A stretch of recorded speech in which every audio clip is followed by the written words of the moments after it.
Hello friends, నేను మీ గోదావరి అబ్బాయిని RR Godavari Telugu మన యూట్యూబ్ ఛానల్. ఫ్రెండ్స్, ఈరోజు నేనైతే గుజరాత్ అయితే రావడం జరిగిందండి. ఇక్కడ ద్వారకా నగరాన్ని అలాగే ఇక్కడ ఉన్న దేవాలయాలన్నింటినీ దర్శనం చేసుకుని సోమనాథ్ నుండి ద్వారకాకు మెయిన్ రోడ్లో వస్తుంటే ఇక్కడ జాంబవంతుని గృహాలు అయితే చూసామండి.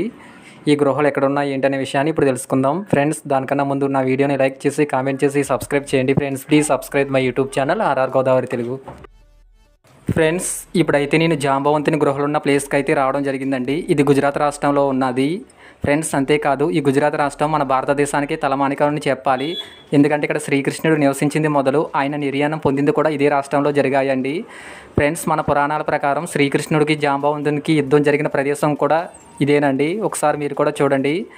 ఫ్రెండ్స్, అంతేకాదు ఈ గృహలు మహారాష్ట్రంలోని పోర్బందర్కి 17 కిలోమీటర్ల దూరంలో రాజ్కోట్కి వెళ్ళే దారిపై రన్ వావా అనే గ్రామంలో ఉన్నాయండి. ఇక్కడ సిమెంట్ ఫ్యాక్టరీ కూడా ఒకటి చాలా పెద్దదోటి ఉంటుందండి.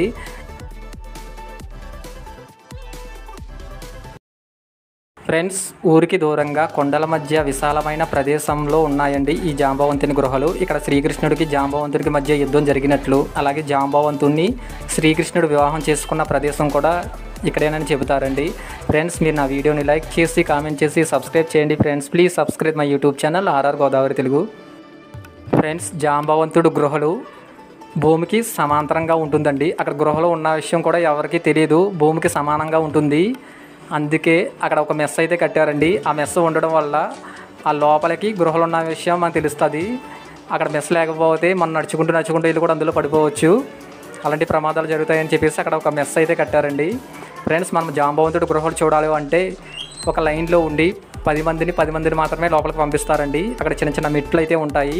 ఆ మెట్ల ద్వారా మనం లోపలికి వెళ్ళి అక్కడ జాంబవంతుడి గృహలు చూడవచ్చు. అలాగే శ్రీకృష్ణుడికి జాంబవంతునికి వివాహం జరిగిన ప్రదేశం కూడా ఇదే అండి. అక్కడ లోపల కూడా ఒక పెద్ద పెయింటింగ్ కూడా ఉన్నదండి. ఫ్రెండ్స్, అంతేకాదు ఈ గృహాల పైనుండి చిన్న చిన్న వాటర్ కింద పడిన బిందువులతో ఏర్పడ్డ శివలింగాలు చాలా ఉన్నాయండి. ఇక్కడ పోలీస్ సెక్యూరిటీ కూడా ఉంటుంది.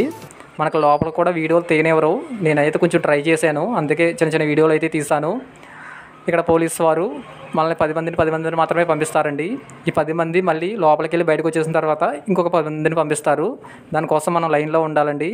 ఫ్రెండ్స్, మీరు ఒకసారి చూడండి. చూసిన వీడియోని లైక్ చేసి కామెంట్ చేసి సబ్స్క్రైబ్ చేయండి. Friends, please subscribe my YouTube channel RR Godavari Telugu. Friends, జాంబవంతుడు స్వయంగా తవ్విన అతిపెద్ద గుహ అండి. ఈ గుహ లోపలికి వెళ్ళేటప్పుడు మనం చాలా జాగ్రత్తగా వెళ్ళాలి. చాలా చీకటిగా కూడా ఉంటుంది. మెట్లు చాలా చిన్నవిగా కూడా ఉంటాయండి. ఇక్కడ ఒక పెద్ద తాడు వేలాడదీసి ఉంటుంది. ఆ తాడుని పట్టుకుని మనం చాలా జాగ్రత్తగా కిందకి దిగాలి. ఫ్రెండ్స్, అంతేకాదు గుహ బయట మనకు ఒక పెద్ద బోర్డు అయితే కనిపిస్తుందండి. ఆ బోర్డు ఏమిటంటే గుహలోనికి వెళ్ళిన వారు ఇక్కడ మట్టి రేణువులు సైతం ఎవరు తీసుకువెళ్ళకూడదంటని రాసి ఉంటుందండి. ఒకవేళ ఎవరన్నా తీసుకువెళ్తే ఇక్కడ ప్రభుత్వం కఠినంగా శిక్షిస్తుందని రాసి ఉందండి. ఇంకో బోర్డులో గుజరాతీ భాషలో ఇంకా వివరంగా రాసి ఉన్నదండి. మట్టి రేణువులు తీసుకువెళ్తే ఇంట్లో కూడా గొడవలు వస్తాయని రాసి ఉంటుందండి.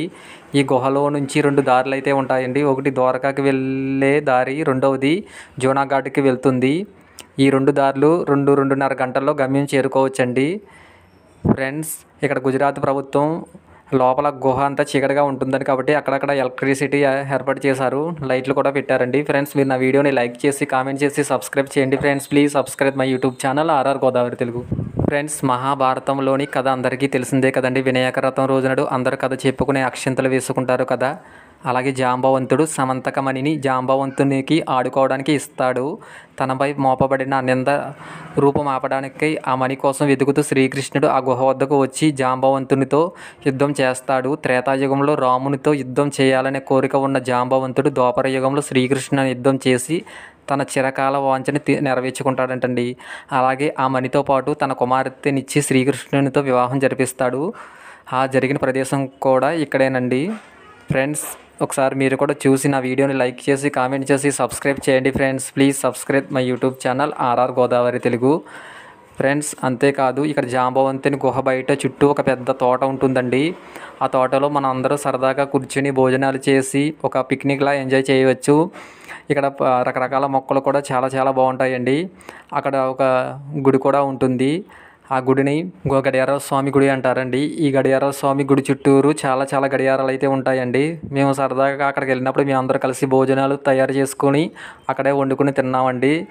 ఈ ప్లేస్ అయితే చాలా చాలా బాగుంటుంది ఫ్రెండ్స్. మీరు గుజరాత్ వచ్చినప్పుడు తప్పకుండా ఈ జాంబవంతుని గృహలు అయితే చూడండి, చాలా చాలా బాగుంటుంది ఫ్రెండ్స్. మీరు మర్చిపోకుండా నా వీడియోని లైక్ చేసి కామెంట్ చేసి సబ్స్క్రైబ్ చేయండి friends. Please subscribe my YouTube channel RR Godavari Telugu.